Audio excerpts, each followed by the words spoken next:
I'm not going to put a lot of time into something if I don't think they're going to wear it. So I will use a more basic pattern. I will do that. So yeah, maybe they're not cable knit worthy, or maybe they're not two color knit worthy, but to me, everyone's knit worthy. It's you're making something for them. It's showing them that you care about it, and they may only ever get one, and then make it more over and over and over.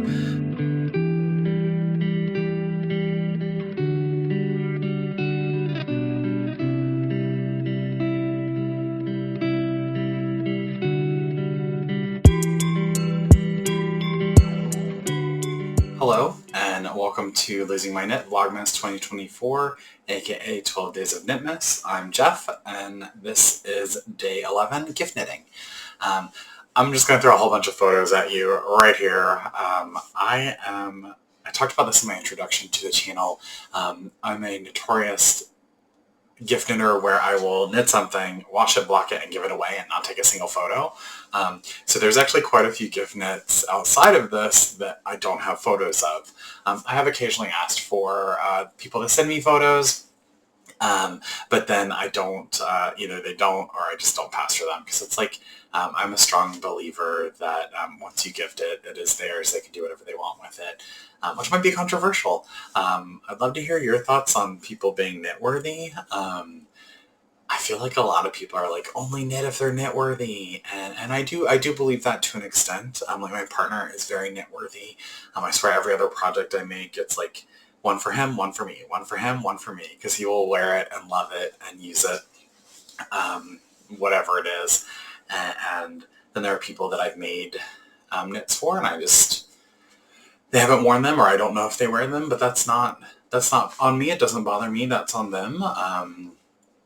I'll talk about too when I get down my list of projects that I've made. But yes, I'm very curious about people's thoughts on that, because I'm a process knitter. It's more about just having something on the go, and whether it's for me or for someone else or to donate, doesn't matter, just as long as I have something to go. I will start with this photo. This is one of the first presents that I made. I have no idea what the pattern is. It's a simple star stitch scarf. You cast on X number of stitches, and then you just go. Can't remember what the yarn is. It's a mill from North Carolina that I do know has closed down. I made this for my aunt quite a few years ago, and I remember the present for her was a box under the tree with it in there with the yarn and the needle still attached, because I wasn't sure how long to make it. And so I gave her that whole thing. I was like, okay, let's measure it. Let me see if I can finish it before we leave. I was able to. I only added, I think, about 15 or 20 more repeats that weekend. So that was it. So maybe that's the other reason I don't necessarily gift knit for the holidays. I will always miss a deadline for a holiday gift knit, but just like a random knit throughout the year, sure, why not? These next two photos contain 3 gift knits total. So the yellow, the longer one is the Arrowverse cowl, and the shorter one is the Tonyo. Again, it's a cowl, it kind of sits over your head. And then right here it's fading into the Tonyo again, and then a beautiful green blue version of the Arrowverse cowl. Those two were actually my first 2 forays into cable knitting. I'd done a couple of testing, just with some acrylic yarn on like this big and doing a couple of cables to make sure I could do it. But when I decided to do something, I go all in. I'm like, I'm going to make you a cowl that is all cables. So I made those 2 for my friend Julie and Jess, and they wear them all the time. Every time they wear them, I get a photo of them wearing them. And I'm actually making my corresponding one in the blue. We've lost it. It's somewhere in the house. That I will, all I have to do is weave the ends in and block it. So we'll have matching ones. Those were a lot of fun to make. They actually introduced me to Rastus, and you'll see a couple more of his. And he's the person I'm test knitting for right now. This next one, this is a photo from the Ravelry pattern page. This is probably the one I wish I had a picture of the most. This is the one that I had to actually learn how to proper crochet and count stitches and do things. So this is the Victorian shoulder cape. It is a Victorian pattern. Engineering Knits recreated it and modernized it. And I made it for my stepmom a few years ago. They do Dickens Christmas in my hometown, where they dress up and Queen Victoria is escorted, and I thought it would be a really cool thing, so I made her a Victorian cape. It was not easy. Black yarn, no, but I did do it, and it was a lot of fun. And the big difference I did was I didn't do the ribbon to tie it. I braided like a 4 or 5 strand. I made my own tie with yarn. This next one is a Rassus. I made this for an employee who was retiring during the pandemic. It's the linear shawl. It's a very simple, I think it's mosaic or slip stitches to kind of give you that V down the middle. Again, I don't have a finished object photo of that. So this is I was getting close on this. I want to remake this. I think my tension was a little off. I would like to make one for myself because it's just such a cool juxtaposition between that V in the middle and the 2 V's going up. These next 4 photos are gift knits that I made for my youngest cousins. They're twins. They're the 2 that live out in Colorado. I wanted to make them fun reversible hats. So this was back when the Muscovaro was gaining steam and everybody was making it. I was like, oh yeah, let me just do that. So this first one was for my cousin Lily. You'll see it's kind of pinkish, bluish, purplish, reversible. So you get a photo of both. And then this following one is for Charlie, her twin brother. It's kind of a darker green and a lighter green, and they're reversible. This one's probably, I say the Victorian cape is my favorite, but this is probably my favorite. I took the Muscovaro, I connected it to, it's called, I'm not going to say it's the F word, the exasperation hat. So I took the chart from there, and then I made up sort of my own color work for the reversible. So you will see two photos momentarily here. The first one is the color work. It's nice plain. It's kind of this gold, I think it's called Sunny Day, this cold color with blue stripes on it. But when you reverse it, it just says the F word around it over and over and over again. I made that for my best friend because I thought it was hilarious. If you watched last episode, you will have seen the project bag I bought for myself in Denmark. I got her a similar one that said, I'm a classy, well-educated woman who uses the F word a lot. And I mean, she doesn't swear that much, but she just swears with such a vehemence that, like, I always think of her and swearing. And so I had to make this hat for her. I thought it was hilarious. And I did make it reversible so she can wear the yellow one, and then she's having a bad day, reverse it. This next one is a really cool project that I made. Knit up super quick. This one, I believe, this one was one of the gift knits. I made 4. So we've got some good friends that we play Magic the Gathering with, so we use a lot of dice. So I made little dice bags, and these are from leftovers from various fingering skeins.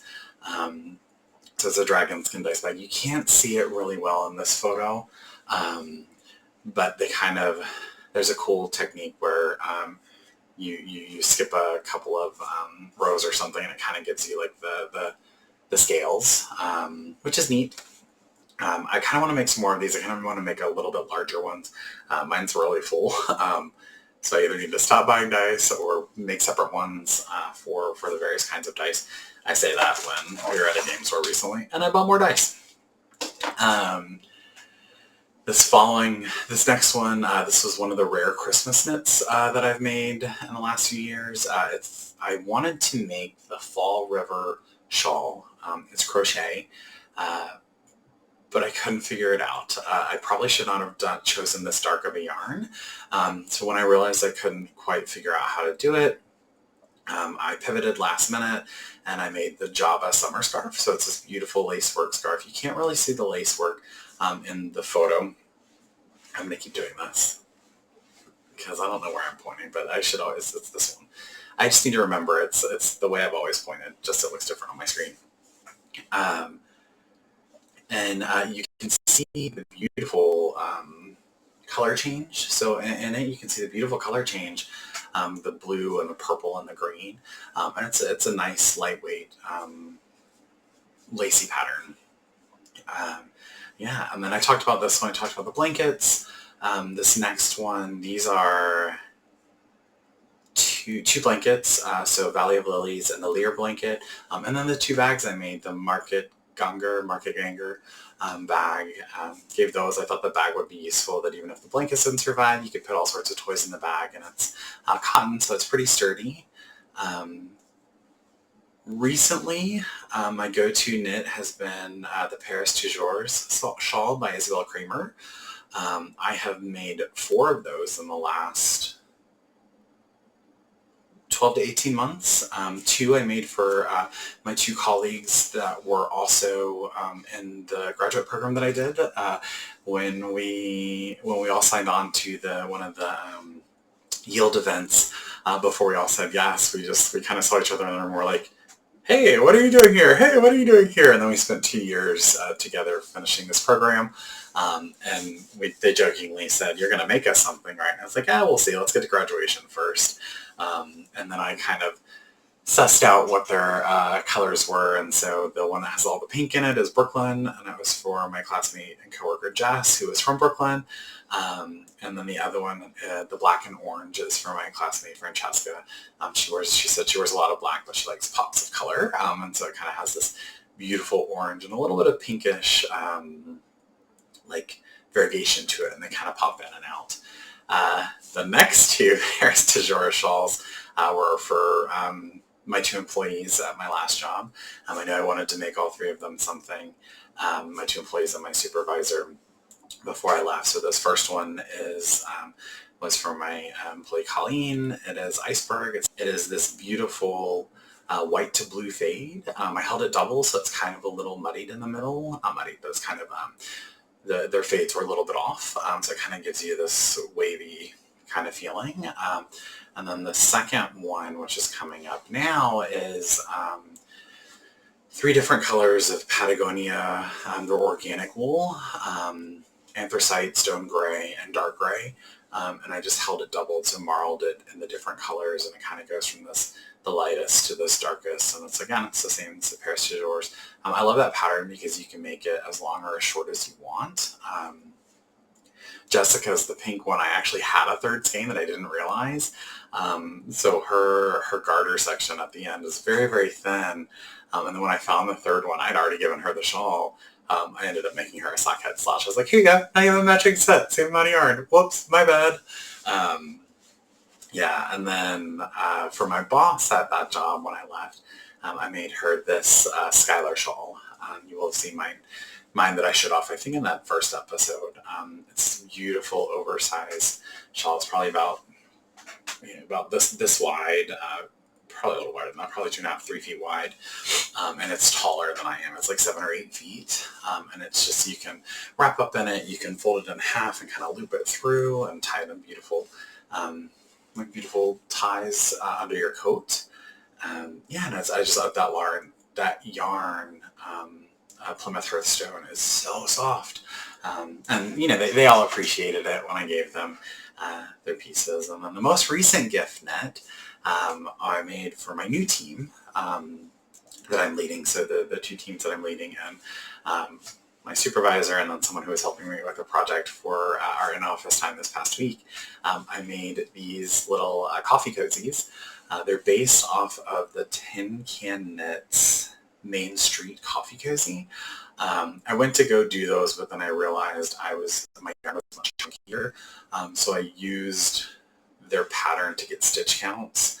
And then I just kind of, I winged it from there. I think 4 are one pattern, 2 are another, and then the other 2 are completely different patterns. Just various ribs. So 2 by 2, 1 by 1, moss stitch, garter. I just kind of, I had fun with it, so that they wouldn't, it didn't matter which one they got. It would just be, each one would be different. That's all the gift knitting that I'm doing, or that I was planning to do this year. I know my partner, I've wanted to make him a kind of like a hood. We got yarn 3 or 4 years ago, either right before or right after the pandemic. So either 2 years ago or 4 years ago. And he's been very patient. And every now and then he'll ask about it. And I found a new pattern. The original pattern that I found, nobody didn't have good reviews, and people said it was very complicated. And so I found a new one recently. So I think that'll probably be my next gift knit in the new year.